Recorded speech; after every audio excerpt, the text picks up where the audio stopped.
Senhor presidente, senhores deputados, senhoras deputadas, imprensa, pessoas que nos acompanham pelos canais da TV Assembleia, meu querido povo do Maranhão, me dirijo mais uma vez às comunidades escolares do Maranhão.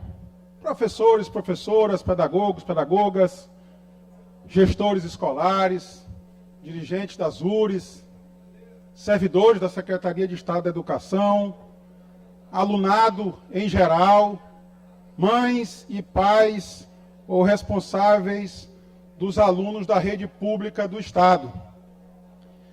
Na semana passada, fiz 2 manifestações rápidas aqui da tribuna da casa, tratando exatamente desta que, para mim, é uma das pautas mais importantes para o desenvolvimento do nosso Estado, que é a educação.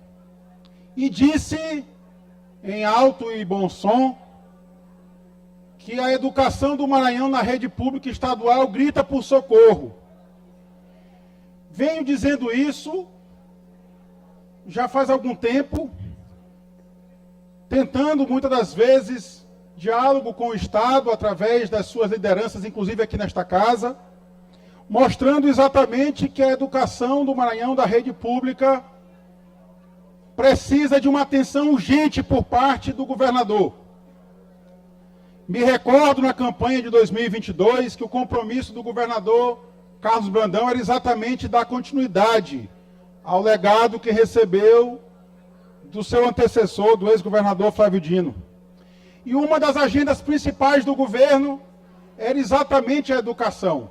Falei também na semana passada dos avanços que tivemos na educação, sob a gestão do ex-secretário Felipe Camarão, hoje vice-governador do nosso Estado, avanços em diversas áreas dentro da área da educação. Infelizmente, me parece que essa política pública educacional vem sofrendo um desmonte. E eu disse isso, que esse desmonte vem sendo causado por escolhas do governador. Como eu disse, o poder de escolher é um bônus de qualquer governante, de qualquer agente público. Mas o ônus também ele carrega quando faz a escolha errada.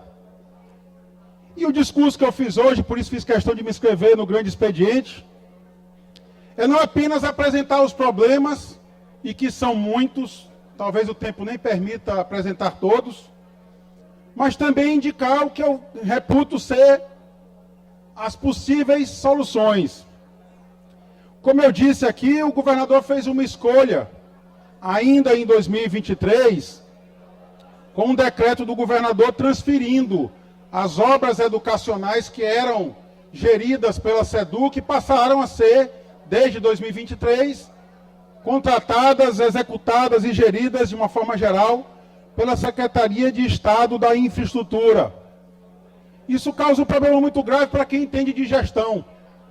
Óbvio que foi uma tentativa do governo, muito provavelmente, de aperfeiçoar, deputado Najib, essa política pública educacional, que é a construção, a manutenção predial, a reforma e a ampliação das nossas escolas, e transferiu isso para a Cinfra, talvez acreditando que fosse aperfeiçoar.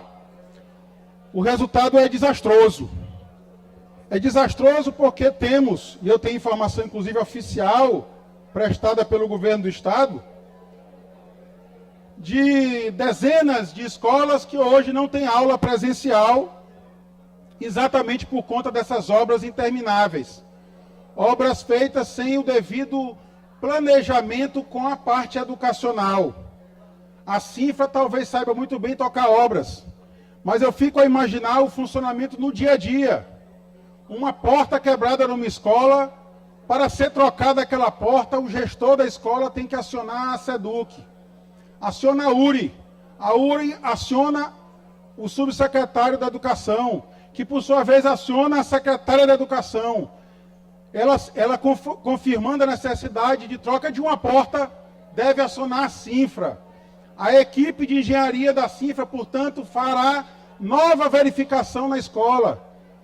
Aciona o subsecretário, finalmente aciona o secretário da Cinfra. E é essa burocracia desnecessária que vem atrasando as obras. Deputado Arnaldo Melo, nosso presidente, sempre presidente da casa, Hoje eu tenho a constatação fática de que o governador Carlos Brandão nunca me escutou. Ele talvez goste de escutar os fuxicos, mas as propostas sérias para o nosso Estado, que realmente avancem sobre a solução de problemas, ele nunca me escutou. Mas eu faço um apelo hoje ao governador. Nesse final de semana, depois dos pronunciamentos que fiz aqui, deputado Galbert, recebi muitos vídeos, muitas informações de várias escolas. E veja qual foi minha surpresa. O ex-deputado Roberto Costa, que até outro dia tomava assento a essa mesa, era membro da mesa diretora, aliado de primeira, segunda, terceira e quarta hora do governador do Estado, do governador Carlos Brandão, concedeu uma entrevista em Bacabal. Eu sei que Bacabal é muito bem representada nesta casa, ainda é, mesmo com a saída do deputado Roberto, hoje prefeito de Bacabal, pelo deputado Florencio, pelo deputado Davi Brandão. E a escola Estado do Ceará, em Bacabal, está com uma reforma que, segundo o próprio prefeito de Bacabal, já dura um ano. E isso está prejudicando o alunado. Como eu disse aqui, o aluno do ensino médio, ele vai enfrentar daqui mais alguns dias uma concorrência duríssima, que é o vestibular, que é o Enem, a disputa por uma vaga no SISU, a busca do financiamento, se ele for buscar uma faculdade privada no programa federal. E isso tudinho depende, muitas das vezes, em alguma disputa meritória. Mesmo para as vagas reservadas, para as cotas, ele vai disputar com outros colegas, vai disputar com outros alunos. E como exigir que um aluno que não está tendo aula presencial na sua escola, às vezes faz mais de ano, dispute em pé de igualdade com aquele aluno que vem de uma escola digna, de uma escola que está tendo professor, de uma escola que está bem equipada, de uma escola que tem a sua infraestrutura correta. Esse é o debate. Portanto, acredito que foi um erro do governador trocar a gestão das obras educacionais da SEDUC, que tem uma equipe competentíssima e que fez no governo Flávio Dino, durante 7 anos, mais de 1.500 obras escolares entregues para a comunidade. E, obviamente, deixou algumas em andamento. Mas, ao herdar esse acervo de obras em andamento, infelizmente, as obras paralisaram.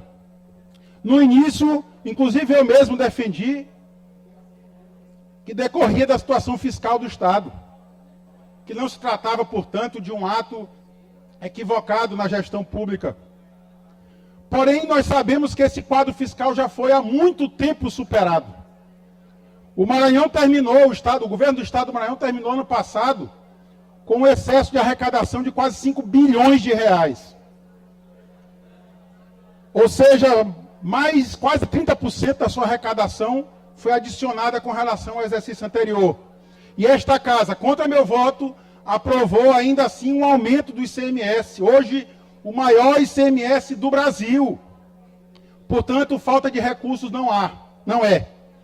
E aí o primeiro erro que eu destaco, decorrente de uma escolha do governador, foi transferir exatamente as obras da SEDUC para a Sinfra. E vejam que esse desajuste não causa repercussão, deputado Antônio Pereira, apenas na educação. Posso citar aqui a situação das estradas.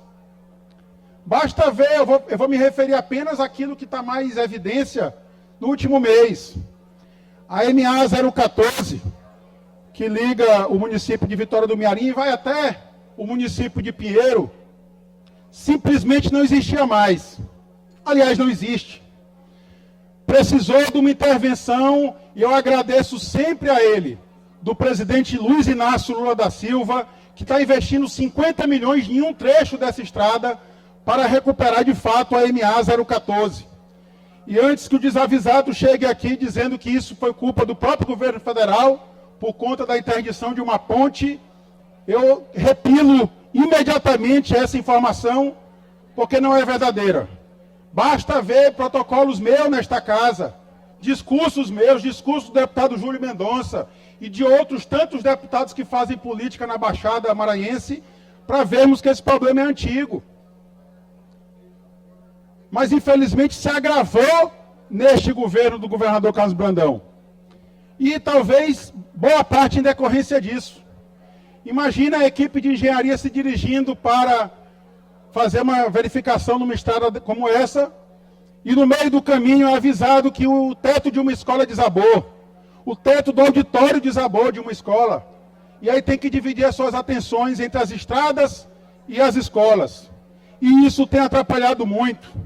Avançando ainda nas estradas, MA 006, todo mundo aqui deve ter visto os vídeos do protesto que teve agora recentemente, entre Pinheiro e Pedro do Rosário.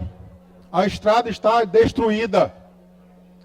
No Mearim, deputado Cascaria, quase já não tem mais estrada. A Baixada também. Estradas que foram construídas já por este governo. O deputado Antônio Pereira acho que estava em duas delas. A estrada do Afoga, recentemente inaugurada. A água levou, deputado Antônio Pereira. A água levou. A estrada foi inaugurada em dezembro. Infelizmente, as águas de março levaram a estrada do Afoga em Anajatuba. A estrada do Araoca, soube até que o governo já recuperou.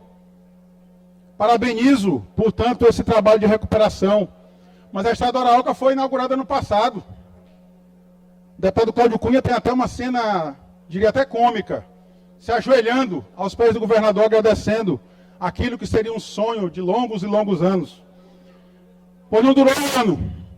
Um ano depois, a água fez romper aquela estrada. E por que eu faço essa associação com a educação? É exatamente por isso. Há uma constatação fática, há uma experiência, portanto, empírica, de que essa solução dada pelo governo de retirar as obras da SEDUC e transferi-las para a Sinfra não deu resultado. Nós temos aí dezenas de escolas que ou estão sem aula ou estão com aula em situação degradante para os alunos. Eu mencionei aqui na semana passada a situação da escola de Nina Rodrigues. O ex-deputado Roberto Costa, aliado do governador na cidade de Bacabal, hoje ele é prefeito, cidade que era gerida até outro dia por outro grande aliado do governador, que é o prefeito Edivan Brandão, pai do nosso colega deputado Davi Brandão. E a obra naquela escola já dura um ano. E quem diz isso é o deputado Roberto Costa, não sou eu. Não imputem a mim essa afirmação, foi o deputado Roberto. Eu espero que o governador, a partir de agora, considerando que essa informação vem de um aliado seu, que a educação grita por socorro, que o governo finalmente tome providência. Que não é fuxico do deputado Rodrigo Lago no que diz respeito a erros do governo. E esse é um erro grave. A segunda escolha do governador foi trocar o comando da SEDUC. Era uma escolha. E como eu disse semana passada, fiz um juízo pessoal que seria um erro do governo. O governador tinha à sua disposição, na sua equipe, o melhor secretário de educação da nossa história. Aquele que há mais tempo estava na rede pública estadual. Aquele que dialogava todos os dias com a comunidade escolar. Mas ele preferiu trocar, era uma opção dele. E não cabia a mim, portanto, externar aquele meu juízo crítico. Porque talvez ele estivesse certo. Mas o resultado é desastroso. Aquela gestão da SEDUC, que vinha sendo muito bem conduzida pelo secretário Felipe Camarão, infelizmente hoje já não é mais a mesma. Segunda escolha do governador, segundo bônus que o governador se utilizou, segundo erro do governador Carlos Brandão. Avanço no outro erro, também gravíssimo.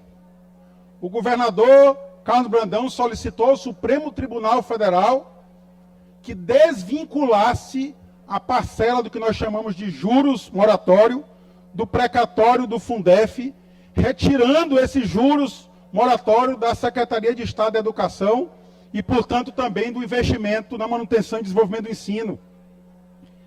Para os senhores terem uma ideia, retirei informação aqui. Ano passado, só com a primeira parcela do precatório do Fundef, esses juros aplicados fora da educação equivale a 371 milhões de reais. São 371 milhões de reais que deixaram de ser investidos na educação e passaram a ser investidos em outras áreas. Era uma opção do governador, mais uma opção que reputava errado. Mas era uma opção do governador e ele assim decidiu. Pediu ao Supremo e obteve do Supremo uma decisão judicial que o autorizou a tirar esses recursos da educação e utilizar em outras áreas. Fez pagamentos de diversas obras da infraestrutura, pagou uma parte de restaurante popular, pagou uma parte das despesas da saúde, pequena é verdade, mas gastou só com infraestrutura 271 milhões de reais. Fica a minha indagação.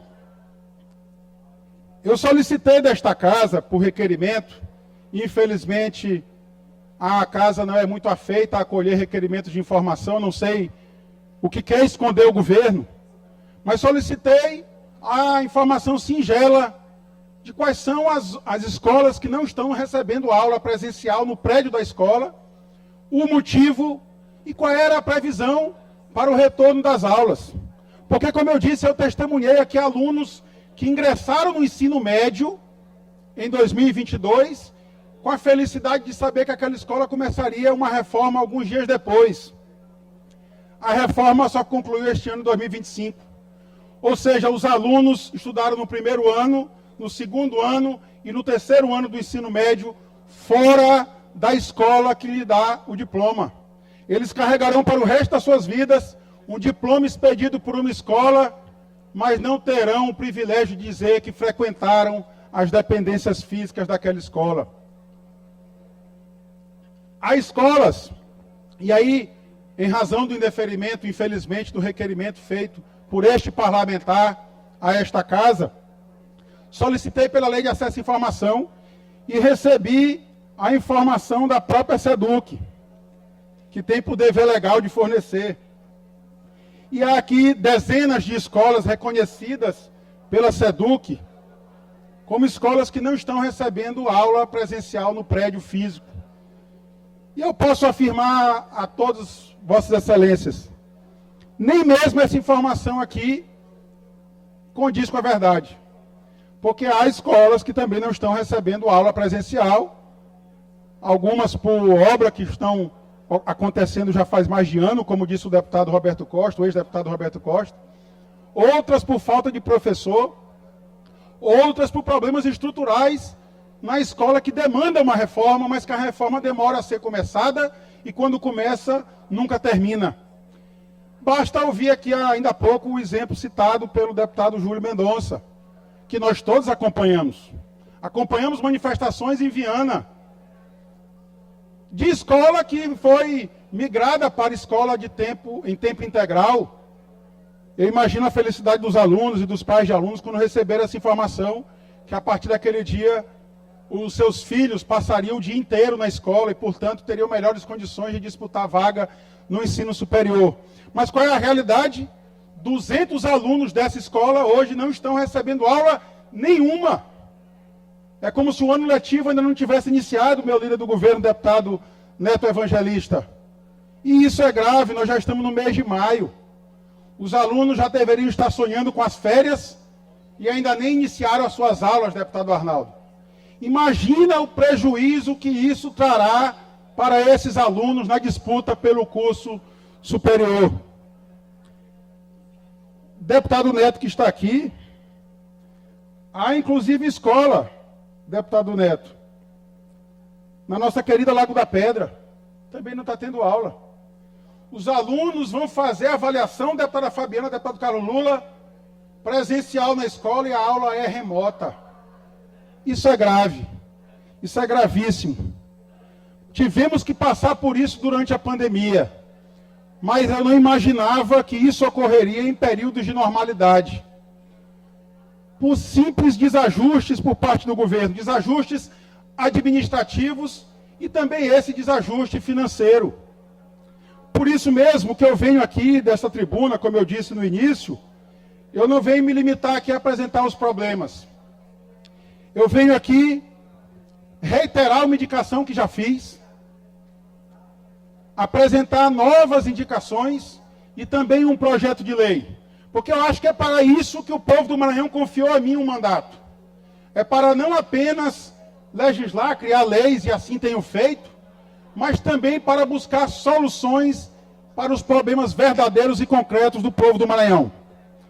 E a primeira indicação que apresento agora, apresentei hoje, foi lido no expediente de hoje, é a indicação para que o governador reconsidere esse seu decreto, transferindo novamente as obras educacionais da Cinfra para a SEDUC. Como eu disse, a SEDUC tem técnicos capazes de tocar essas obras. Foi sobre a equipe da SEDUC que foram tocadas mais de 1.500 obras educacionais, entre reformas, construções de prédios novos, ampliações, requalificações das nossas escolas. Se talvez lá atrás ele não gostava do secretário de Educação, hoje tem uma secretária da sua plena confiança. Alguém que ele trouxe lá da sua cidade de Colinas, que, portanto, goza da plena confiança do governador. Se confia na secretária, transfira as obras de volta para ela, para que ela tente resolver esse problema que é gravíssimo. É gravíssimo. Nenhum grande expediente me permitiria relacionar todas as obras educacionais paralisadas ou em ritmo lento no nosso Estado. Eu tenho convicção de que aqui quase todos os parlamentares conhecem alguma escola que esteja nessa situação. A segunda indicação, e aqui eu reitero, porque ela é antiga, data ainda de 2023, é que o governo finalmente crie a carreira de magistério para os nossos IEMAs, tal qual o modelo federal aqui no Maranhão, dos IFMAs, dos Institutos Federais. O governador Flávio Dino criou o IEMA, ampliou essa rede do IEMA. Falta agora a cereja do bolo. Falta criar agora a carreira específica para o IEMA. O IEMA vem sendo tocado por professores, pedagogos da rede pública estadual. E assim continuará, eles continuarão prestando seu serviço no IEMA. Mas é necessário criar uma carreira específica para o IEMA e fazer concurso público para prover esses cargos. É necessária aí nova indicação minha, feita hoje, lida também no expediente de hoje. É necessário convocar concurso público. Nós acompanhamos o desastre que foi esse último seletivo do governo, com muitos erros, por falta de diálogo da secretária com a comunidade escolar. E, infelizmente, se somou a esses problemas do seletivo, porque a secretária não é muito afeita a dialogar, se somou a esse problema a ausência de autorização para a contratação de professores. Eu não tenho essa informação oficial, mas reputo ser verdadeiro. O deputado Iglesias, o doutor Iglesias, disse aqui na semana passada que o governador autorizou agora a contratação de 5.000 professores. Eu espero que seja verdade, porque estão faltando professores na sala de aula. Mas isso também é quase que uma confissão. Se agora vamos autorizar a contratação de 5.000 professores, é porque está faltando 5.000 professores na nossa rede. Portanto, apresentei aqui a indicação, sei das dificuldades que sempre haverá em todos os governos, a dificuldade de gestão fiscal. Portanto, para que contrate pelo menos por concurso público, o último concurso público para a carreira de magistério do ensino médio no nosso Estado, data de 2015, quando o governador Flávio Dino assumiu, convocou o concurso público. De lá para cá, ele deu provimento a mais de 1.500 cargos de professor através deste concurso público. Mas de lá para cá, os professores mais antigos na rede se aposentaram. Infelizmente, alguns podem ter perdido a vida, outros deixaram a carreira pública para ingressar no ensino privado, ou para mesmo exercer outra profissão, ou mudando-se do nosso Estado. Portanto, já há um déficit, eu tenho convicção disso, e a afirmação feita aqui pelo deputado doutor Iglesias confirma isso. Há um déficit de pelo menos 5.000 professores na rede pública estadual. Então, que se convoque novo concurso público. Eu sugeri aqui, fiz uma sugestão conservadora, e eu tenho certeza que o apelo feito pelo deputado Roberto Costa, pelo ex-deputado Roberto Costa, mas por mim e também por vários outros deputados que eu sei que brigam todos os dias pela melhoria na educação, vai tocar o coração do governador Carlos Brandão, e ele não vai convocar o concurso público apenas para 2.000 professores. Que ele amplie o máximo que seja possível. Como eu disse, a situação fiscal do nosso Estado está plenamente resolvida. Acho, inclusive, que o governo exagerou na mão. Aliás, a pata do leão pegou forte no bolso do contribuinte do Maranhão com o último aumento do ICMS. Repito, o maior do Brasil. Não há justificativa para que o governo não solucione o problema da educação do nosso Estado, que é apenas um. Por fim, também buscando apresentar ao governo uma solução, protocolei um projeto de lei hoje nesta casa. Sabemos que durante 20 anos, 20 e tantos anos, o Estado litigou na Justiça, buscando a diferença do Fundef. Ano passado, finalmente, saiu a primeira parcela. Foi depositado nas contas do Estado 1.700.261.000 reais para a educação. Deste valor, como eu disse aqui, o governo pediu destaque para retirar da educação os juros de mora. E assim, saíram da educação 371 milhões que deixaram de ser aplicados. Acho que um recurso suficiente para resolver esse problema de obras paralisadas ou em ritmo lento. Obras educacionais que vêm atrapalhando o alunado do Maranhão. Agora, este ano, será depositado, acredito eu, aproximadamente, porque vai ser corrigido até o dia do pagamento, será depositado a segunda parcela do Fundef, do precatório do Fundef. E esta segunda parcela deve ser aproximadamente no valor de R$ 1,5 bilhão de reais. Porque ano passado recebemos 40%, esse ano será apenas 30%, deputado Leandro Belo, Vossa Excelência que tem se dedicado muito à educação, à pauta da educação do nosso Estado, R$ 1,5 bilhão. E se novamente o governo mantiver essa pretensão de tirar recursos, serão, mais uma vez, mais de 300 milhões de reais que serão subtraídos da educação pública do Estado para ser investido em outras áreas, de forma absolutamente desnecessária. Desnecessária porque, na área da infraestrutura, o governador Carlos Brandão está tendo a sorte que o ex-governador Fabio não teve, de ter um governo federal parceiro e amigo. Parceiro e amigo não apenas para dar uma palavra de apoio, mas para mandar recursos. Muitas e muitas obras aqui estão sendo financiadas pelo governo federal, muito embora a publicidade institucional do governo tente esconder às vezes. Mas nós temos a Litoranha, nós temos o Anel Metropolitano, nós temos agora a MA 014, uma rodovia estadual sendo reconstruída pelo governo federal. Nós temos um pacote gigantesco para o saneamento que está sendo tocado pela Companhia de Águas e pela Segov. Pacote gigantesco. Aliás, na CAEMA houve o perdão de uma dívida que era de R$ 1,5 bilhão, passou a ser apenas 200 milhões de reais parcelado a perder de vista. Houve empréstimos, concessão de empréstimo pelo BNDES. Houve assinatura recente de mais uma operação de crédito pelo Banco do Brasil. O governo Lula pagou R$ 1,3 bilhão de reais de dívidas que eram do Estado do Maranhão, contraídas por outros governos. Desde o governo Rosiana Sarney. O governo Lula foi lá e pagou. E apresentou uma lei para o Congresso, praticamente perdoando essa dívida, fazendo uma compensação dessa dívida. O governo pede a transferência de recursos da educação é porque o cofre está cheio. E se o cofre está cheio, por que as obras não andam? Ou é incompetência? Se foi incompetência, foi um erro do governo transferir essas obras da SEDUC para a Cinfra, ou é falta de recurso, e aí é inexplicável esse pedido feito ao Supremo Tribunal Federal para tirar o recurso da educação e gastar em outras áreas. Portanto, fica a reflexão aqui nesta casa. Acho que o tema da educação é um tema muito importante para ser negligenciado. Apresentei as escolhas do governador e mostrei porque foram erradas.